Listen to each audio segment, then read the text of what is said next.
हे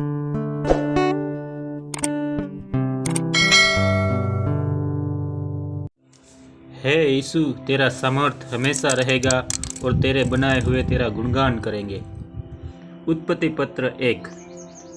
आदि में परमेश्वर ने आकाश और पृथ्वी की सृष्टि की, और पृथ्वी बेडौल और सुनसान पड़ी थी, और गहरे जल के ऊपर अंधियारा था, तथा परमेश्वर का आत्मा जल से ऊपर मंडलाता था। तब परमेश्वर ने कहा, उजियाला हो, तो उजियाला हो गया। और परमेश्वर ने उजियाला को देखा कि अच्छा है, और परमेश्वर ने उजियाले को अंधियारे से अलग किया।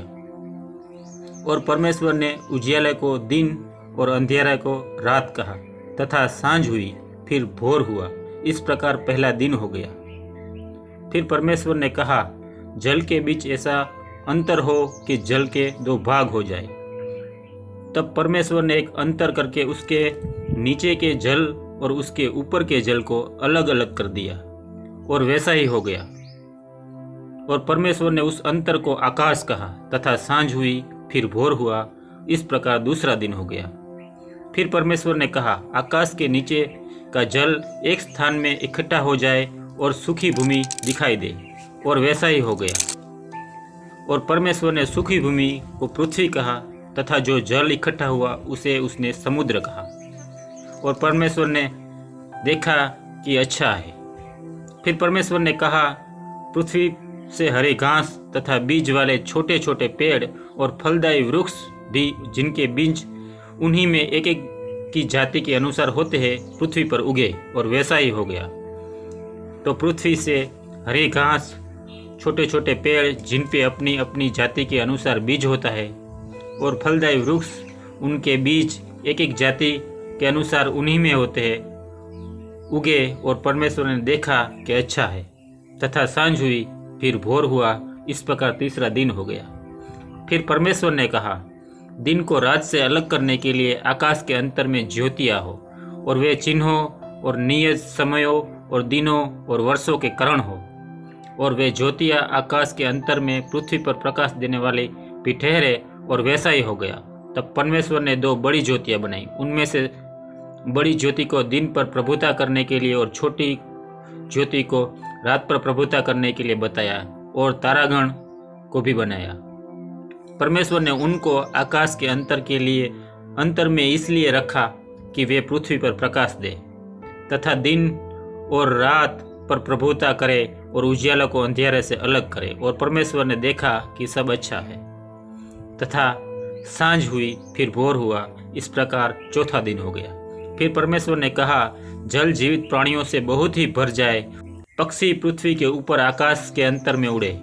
इसलिए परमेश्वर ने जाति जाति बड़े बड़े जल जंतुओं की और उन सभी जीवित प्राणियों की भी सृष्टि की, जो चलते फिरते हैं, जिनसे जल बहुत ही भर गया। और वह एक एक जाति के उड़ने वाले पक्षियों की भी सृष्टि की। और परमेश्वर ने देखा कि अच्छा है। और परमेश्वर ने यह कह के उनको आशीष दी कि फूलों, फलों और समुद्र के जल में भर जाओ, पक्षी पृथ्वी पर बढ़े। तथा सांझ हुई, फिर भोर हुआ। इस प्रकार 5वां दिन हो गया। फिर परमेश्वर ने कहा, पृथ्वी से एक एक जाति के जीवित प्राणी, अर्थात घरेलू पशु और रेंगने वाले जंतु, और पृथ्वी के वन पशु जाति जाति के अनुसार उत्पन्न हो, और वैसा ही हो गया। सो परमेश्वर ने पृथ्वी के जाति जाति के वन पशुओं को, और जाति जाति के घरेलू पशुओं को, और जाति जाति के भूमि पर सब रेंगने वाले जंतुओं को बनाया। और परमेश्वर ने देखा कि अच्छा है।